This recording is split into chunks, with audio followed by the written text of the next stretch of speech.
ಸ್ನೇಹಿತರೆ, ಕಲ್ಯಾಣಿ ಹಿಡನ್ ವೈಬ್ಸ್ಗೆ ಸ್ವಾಗತ. ನಾನು ನಿಮ್ಮ ಮೋಹನ್ ದಾಸ್ ಮಾಡುವ ನಮಸ್ಕಾರಗಳು. ಇಂದು ನಾವು ನಿಮ್ಮೆಲ್ಲರ ಇಷ್ಟವಾದ ದೇವರ ದೇವಸ್ಥಾನಕ್ಕೆ ಬಂದಿದ್ದೇವೆ. ಬೆಂಗಳೂರಿನಿಂದ ಅಂದಾಜು ಪಯಣ 2 ಗಂಟೆ 30 ನಿಮಿಷ ತೆಗೆದುಕೊಳ್ಳುತ್ತದೆ. ಬಹಳ ವಿಶಿಷ್ಟವಾದ ದೇವಸ್ಥಾನ, ಅದುವೇ ಕಾಲಭೈರವ ದೇವಸ್ಥಾನ. ಇರುವುದಾದರೂ ಎಲ್ಲಿ ಅಂತೀರಾ? ಇದು ತಮಿಳುನಾಡಿನ ಕೃಷ್ಣಗಿರಿ ಜಿಲ್ಲೆಯ ಕಂಡಿಕುಪ್ಪಂ ಪಾಳೆಪಳ್ಳೆ ದೇವಸ್ಥಾನವೆಂದೇ ಖ್ಯಾತಿ ಪಡೆದಿದೆ. ಹೆಚ್ಚಾಗಿ ದಿನವಿಡೀ ತೆರೆದಿರುತ್ತದೆ. ಮುಂಜಾವಿನ ದರ್ಶನ ಬಹಳ ವಿಶೇಷ ಹಾಗೂ ಹೆಚ್ಚು ಹೊತ್ತಿನ ಕಾಲ ತೆರೆದಿರುವ ದೇವಾಲಯವೆಂದೇ ಖ್ಯಾತಿ. ಇಲ್ಲಿಗೆ ಭಾನುವಾರ, ಮಂಗಳವಾರ ಹೋಗುವುದೇ ಉತ್ತಮ. ಪ್ರದೋಷ ದಿನ ಸಾಯಂಕಾಲ 4:30 ಸಮಯದಲ್ಲಿ ವಿಶೇಷ ಅಭಿಷೇಕ ಪೂಜೆ ಇರುತ್ತದೆ. ಇದರ ಸಲುವಾಗಿಯೇ ಭಕ್ತರ ದಂಡು ಇಲ್ಲಿ ಬೀಡು ಬಿಟ್ಟಿರುತ್ತದೆ. ಭಕ್ತರು ಈ ಒಂದು ಪೂಜೆಗೋಸ್ಕರ ಕಾಯುತ್ತಿರುತ್ತಾರೆ. ಈ ಜಾಗದ ಹೆಸರು ಪಾಳೆಪಳ್ಳೆ ವರದನಪಳ್ಳಿ ಕೃಷ್ಣಗಿರಿ. ಬಹಳ ಪ್ರಾಮುಖ್ಯತೆಯಿಂದ ಕೂಡಿದ ದೇವಸ್ಥಾನ ಮಾತ್ರವಲ್ಲದೆ ಒಂದು ಆಶ್ರಮವೂ ಇಲ್ಲಿ ಕಾಣಸಿಗುತ್ತದೆ. ಸುಮಾರು 15 ವರ್ಷದ ಹಳೆಯದಾದ ಕಾಲಭೈರವ ದೇವಸ್ಥಾನ ಮತ್ತು ಸ್ವರ್ಣಾಕರ್ಷಣ ಭೈರವರ್ ಸಾನ್ನಿಧ್ಯ ಇದಾಗಿದೆ. ಈ ದೇವಾಲಯವು ದಕ್ಷಿಣಾಭಿಮುಖವಾಗಿ ಕಟ್ಟಲ್ಪಟ್ಟಿದೆ. ಸಾಂಪ್ರದಾಯಿಕವಾಗಿ ಕಲ್ಲಿನಲ್ಲಿ ಕೆತ್ತಲ್ಪಟ್ಟಿದೆ. ದೈವಿಕವಾದ ಆಕರ್ಷಣೆ ಹೊಂದಿದ್ದು ಮೆಟ್ಟಲೇರಿ ಹೋದಾಗ ಕಾಲಭೈರವರ ದರ್ಶನವಾಗುತ್ತದೆ. ನೆಲಮಾಳಿಗೆಯಲ್ಲಿರುವ ಪಾತಾಳ ಭೈರವರ್ ಪೂಜಾ ವಿಧಿಗಳಿಗೆ ಉಪಯೋಗಿಸಲ್ಪಡುತ್ತದೆ. ವಿಶೇಷ ಪೂಜೆಗಳನ್ನು ನೆರವೇರಿಸುತ್ತಾರೆ. ಈ ಜಾಗವು ಶಿವಗಿರಿ ಎಂಬ ಬೆಟ್ಟದ ತಪ್ಪಲಲ್ಲಿದೆ. ಈ ಜಾಗವು ಕಂಡಿಕುಪ್ಪಂ ಎಂದು ಹೆಸರುವಾಸಿ ಕೃಷ್ಣಗಿರಿಯಲ್ಲಿದೆ. ಇಲ್ಲಿರುವ ಪ್ರಮುಖವಾದ ದೇವರುಗಳೆಂದರೆ ಉಗ್ರ ಕಾಲಭೈರವರ್ ಮತ್ತು ಸ್ವರ್ಣಾಕರ್ಷಣ ಭೈರವರ್. ಇದು ಆಧ್ಯಾತ್ಮಿಕ ಆಕರ್ಷಣೆಯುಳ್ಳ ದೇವಸ್ಥಾನ ಮತ್ತು ಆಶ್ರಮವು ಕಾಲಭೈರವನನ್ನು ಪೂಜಿಸುವ ಭಕ್ತಿಯ ಕೇಂದ್ರ. ವಿಶೇಷವಾದ ಪೂಜಾ ಕೈಂಕರ್ಯವನ್ನು ಪ್ರತಿ ಸೋಮವಾರ ಸಾಯಂಕಾಲ 7 ಗಂಟೆಗೆ ಭಜನೆ, ಮಂತ್ರ, ಘೋಷಗಳೊಂದಿಗೆ ದಿನವೂ ನೆರವೇರಿಸುತ್ತಾರೆ.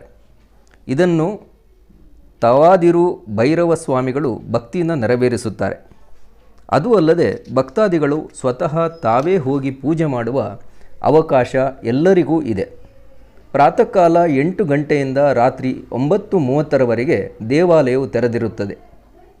ಕಾಲಭೈರವ ಗುಡಿ ಮಾತ್ರವಲ್ಲದೆ ವಾರಾಹಿ ಅಮ್ಮನ್ ಗುಡಿ, ಮುರುಗನ್ ಗುಡಿ ಮತ್ತು ವಿನಾಯಕರ್ ಗುಡಿಯು ಆಕರ್ಷಣೀಯವಾಗಿದೆ.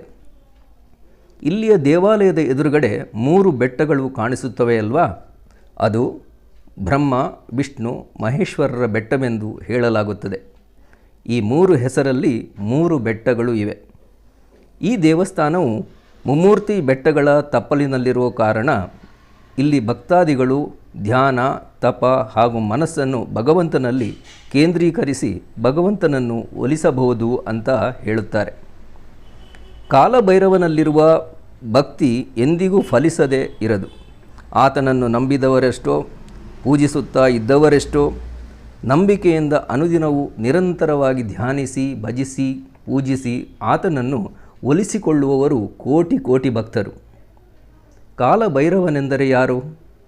ಈತನ ಬಗ್ಗೆ ನಾವು ಹಿಂದೆ ಹಾಕಿರುವ ವಿಡಿಯೋಗಳಲ್ಲಿ ತಿಳಿಸಿದ್ದೇವೆ. ಹಾಗೂ ಕೆಲವು ಪುಣ್ಯಕ್ಷೇತ್ರಗಳಲ್ಲಿ ಕಾಲಭೈರವ ದೇವರುಗಳಿದ್ದಾರೆ. ಅದರಲ್ಲೂ ಕಾಶಿ ಕ್ಷೇತ್ರದಲ್ಲಿರುವ ಕಾಲಭೈರವ ಕಾಶಿ ವಿಶ್ವೇಶ್ವರನ ಅಂಗಾವಲಾಗಿ ನಿಂತಿದ್ದಾನೆ. ಅದು ಮಾತ್ರವಲ್ಲದೆ ಭಕ್ತರ ಇಷ್ಟಾರ್ಥಗಳನ್ನು ನೆರವೇರಿಸಿ ಸದಾ ಭಕ್ತರ ಬೆನ್ನಿಗೆ ನಿಂತು ದುಷ್ಟ ಪ್ರಯೋಗಗಳಿಂದುಂಟಾಗುವ ತೊಂದರೆಗಳನ್ನು ತಪ್ಪಿಸಿ ವಿಸ್ಮಯಕಾರಿ ಪವಾಡಗಳನ್ನು ಸೃಷ್ಟಿಸುತ್ತಾ ಇದ್ದಾನೆ.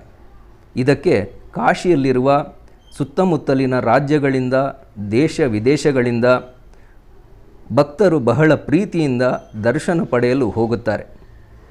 ದರ್ಶನ ಪಡೆಯಲು ಹೋಗುವ ಮುನ್ನ ಆತನಿಗೆ ಮದ್ಯದ ಬಾಟಲುಗಳನ್ನು, ಹಣ್ಣು ಹಂಪಲುಗಳನ್ನು, ಸಿಹಿಯನ್ನು, ಪುಷ್ಪಗಳನ್ನು ಒಂದು ತಟ್ಟೆಯಲ್ಲಿ ಕೊಂಡೊಯ್ಯುತ್ತಾರೆ.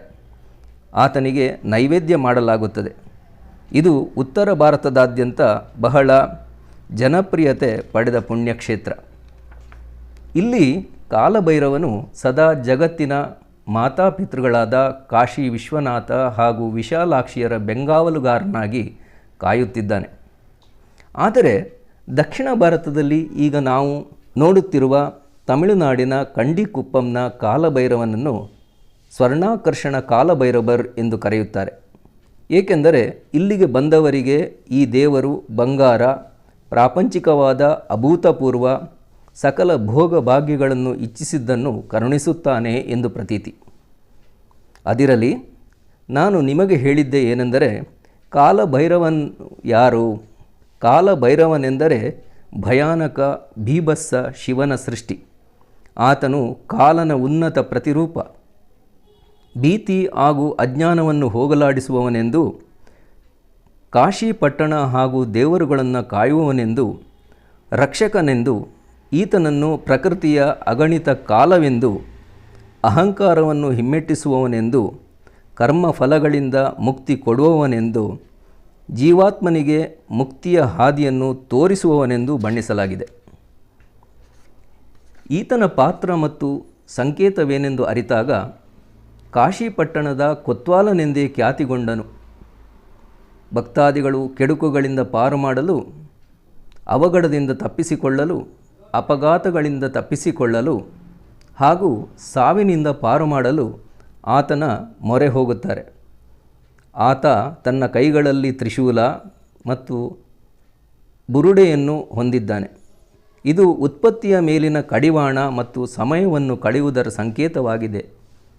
ಕಾಲಭೈರವನ ಉತ್ಪತ್ತಿ ಹೇಗಾಯಿತು ಅಂತ ನೋಡಿದಾಗ, ರುದ್ರನ ಭೀಕರ ಪ್ರಕೋಪದಿಂದಾಗಿ ಹುಟ್ಟಿ ಬ್ರಹ್ಮನ ಅಹಂಕಾರ ದಮನಕ್ಕಾಗಿ ಉದ್ಭವಿಸಿದ ಹಾಗೂ ಪಂಚಮುಖವನ್ನು ಹೊಂದಿದ್ದ ಬ್ರಹ್ಮನ ಒಂದು ತಲೆಯನ್ನು ಕೇವಲ ತನ್ನ ಉಗುರಿನಿಂದ ಚಿವುಟಿ ಹಾಕಿದ್ದನಂತೆ. ಕಾಲಭೈರವನನ್ನು ಕಾಲಾಗ್ನಿ ಕಾಲಾಯ ಎಂದು ಕಾಲದೇವರೆಂದೇ ಕರೆಯುತ್ತಾರೆ. ಕಾಲ ಅಂದರೆ ಸಮಯ. ಸಮಯವನ್ನು, ಅದರ ಮೇಲಿನ ನಿಯಮಿತ ಸಮಯವನ್ನು ನಿರ್ಧರಿಸುವವನೆಂದು ಕರೆಯುತ್ತಾರೆ. ಕಾಲಭೈರವನ ರೂಪ ಹಾಗೂ ಆತನು ಯಾವ ವಾಹನದಲ್ಲಿ ಬರುತ್ತಾನೆ ಅಂತೇಳಿ ಕೇಳಿದಾಗ, ದೈಹಿಕವಾಗಿ ಘೋರ ರೂಪಿಯಾಗಿ ಕಪ್ಪು ಬಣ್ಣದ ದೇಹದಲ್ಲಿದ್ದು, ಪುಟ್ಟ ಮಕ್ಕಳಂತೆ ಬೆತ್ತಲೆಯಾಗಿ ಕೈಯಲ್ಲಿ ಒಂದು ತಲೆಬುರುಡೆ ಮತ್ತು ಕರಿನಾಯಿಯ ಮೇಲೆ ಕುಳಿತು ಸವಾರಿ ಮಾಡುತ್ತಾನೆ. ಕಾಶಿಯಲ್ಲಿ ಈತನ ಪ್ರಾಮುಖ್ಯತೆ ಏನು ಅಂತ ಬಣ್ಣಿಸಿದಾಗ, ಯಾವನೊಬ್ಬನು ಆಧ್ಯಾತ್ಮಿಕವಾದ ವಾಸನೆ ಇಲ್ಲದಿದ್ದರೂ, ಆಧ್ಯಾತ್ಮಿಕವಾಗಿ ಬಂಧಿಸಲ್ಪಡದಿದ್ದರೂ ಕಾಲಭೈರವನನ್ನು ಪೂಜಿಸುತ್ತಾನೋ ಅವನು ಪ್ರಶಾಂತವಾದ ಸಾವನ್ನಪ್ಪುತ್ತಾನೆ ಹಾಗೂ ಮುಕ್ತಿ ಹೊಂದುತ್ತಾನೆ ಅಂತ ಹೇಳಲಾಗಿದೆ.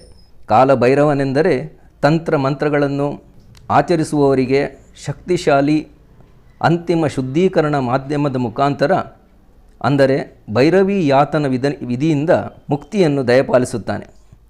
ಹಿಂದೂ ಧರ್ಮಾನುಸಾರವಾಗಿ ಕಾಲಭೈರವನೆಂದರೆ ಸಮಯ, ಸತ್ಯ ಹಾಗೂ ನ್ಯಾಯದ ರಕ್ಷಣೆಯನ್ನು ಮಾಡುವವನೆಂದು, ಶಿವನ ಉಗ್ರ ರೂಪಗಳಲ್ಲೊಂದಾದ ಮುಖ್ಯವಾಗಿ ವಿಶ್ವದ ರಕ್ಷಕನಾಗಿ ಮತ್ತು ದುಷ್ಟಕರ್ಮಗಳನ್ನು ದಹಿಸುವವನು ಹಾಗೂ ಅವ್ಯವಸ್ಥೆಯನ್ನು ಸರಿಪಡಿಸುವವನೆಂದು ಆತನನ್ನು ಪೂಜಿಸುತ್ತಾರೆ. ಕಾಲಭೈರವನ ಬಣ್ಣ ಕಪ್ಪು ಹಾಗೂ ಕಪ್ಪು ಬಣ್ಣದ ವಸ್ತ್ರ, ಸಾಸಿವೆ ಹಾಗೂ ಕರಿವುದ್ದು ಇವನ್ನೆಲ್ಲ ಆತನಿಗೆ ಅರ್ಪಿಸಬೇಕು. ಪುಷ್ಪಗಳನ್ನು ಸಮರ್ಪಿಸುವಾಗ ಕೆಂಪು ಬಣ್ಣದ ಹಾಗೂ ನೀಲಿ ಬಣ್ಣದ ಪುಷ್ಪಗಳನ್ನು ಸಮರ್ಪಿಸಬೇಕು. ಇದು ಶಕ್ತಿ ಮತ್ತು ಪಾವಿತ್ರ್ಯತೆಯ ಸಂಕೇತ. ನೀಲಿ ಬಣ್ಣವು ಶುದ್ಧತೆ ಹಾಗೂ ತಮ್ಮ ಎಲ್ಲ ಬಯಕೆಗಳನ್ನು ಈಡೇರಿಸುವಂತೆ ಪ್ರಾರ್ಥಿಸಿ ಸಮರ್ಪಿಸುವ ವಸ್ತುಗಳು.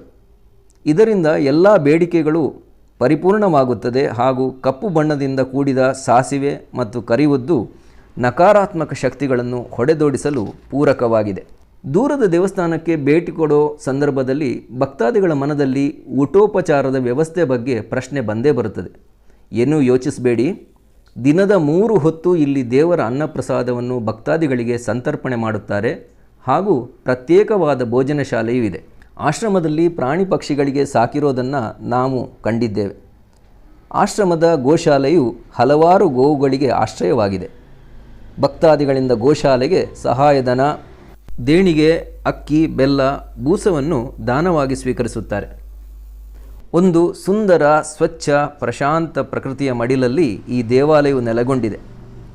ಭಕ್ತರ ಆಭೀಷ್ಟಗಳನ್ನು ಕೈಚಾಚಿ ಪ್ರಾರ್ಥಿಸಿಕೊಂಡಲ್ಲಿ ದೇವರು ಸಿದ್ಧಿಸುತ್ತಾನೆ. ದೃಷ್ಟಿ ಪರಿಹಾರ, ಗ್ರಹದೋಷ ಪರಿಹಾರ ಇವೆಲ್ಲವುಗಳಿಗೋಸ್ಕರ ಬೂದು ಕುಂಬಳ ದೀಪ ಹಚ್ಚುವುದೇ ಕಾಲಭೈರವನಿಗೆ ಭಾರಿ ವಿಶೇಷ. ಜೀವನದಲ್ಲಿರುವ ಎಲ್ಲ ದುಷ್ಟಶಕ್ತಿಗಳಿಂದ, ಶತ್ರುಗಳಿಂದ, ಮಾಟಮಂತ್ರ ಪ್ರಯೋಗಗಳಿಂದ ಪಾರು ಮಾಡುವವನೇ ಕಾಲಭೈರವ. ನೀವು ಈ ದೇವಾಲಯಕ್ಕೊಮ್ಮೆ ಭೇಟಿ ಕೊಡಿ, ಅನುಗ್ರಹಪೂರಿತರಾಗಿ. ಹಾಗೆಯೇ ಕಲ್ಯಾಣಿ ಹಿಡನ್ ವೈಬ್ಸ್ನ ಎಲ್ಲ ವಿಡಿಯೋಗಳನ್ನು ವೀಕ್ಷಿಸಲು ಮರಿಬೇಡಿ. ಸಬ್ಸ್ಕ್ರೈಬ್ ಮಾಡದವರು ಸಬ್ಸ್ಕ್ರೈಬ್ ಮಾಡಿ. ಸಬ್ಸ್ಕ್ರೈಬ್ ಮಾಡಿದವರಿಗೆ ಮಾತ್ರ ವಿಡಿಯೋ ನೋಡಲು ಅವಕಾಶ. ನೋಟಿಫಿಕೇಷನ್ ಮುಖಾಂತರ ಹೊಸ ಹೊಸ ವಿಡಿಯೋಗಳನ್ನು ಆವಾಗವಾಗ ವೀಕ್ಷಿಸಬಹುದು. ಸ್ನೇಹಿತರೆ, ನಿಮ್ಮ ಸಹಕಾರ ಬೆಂಬಲವನ್ನು ನಾವು ಸದಾ ಸ್ಮರಿಸುತ್ತೇವೆ. ಧನ್ಯವಾದಗಳು. ನಮಸ್ಕಾರ.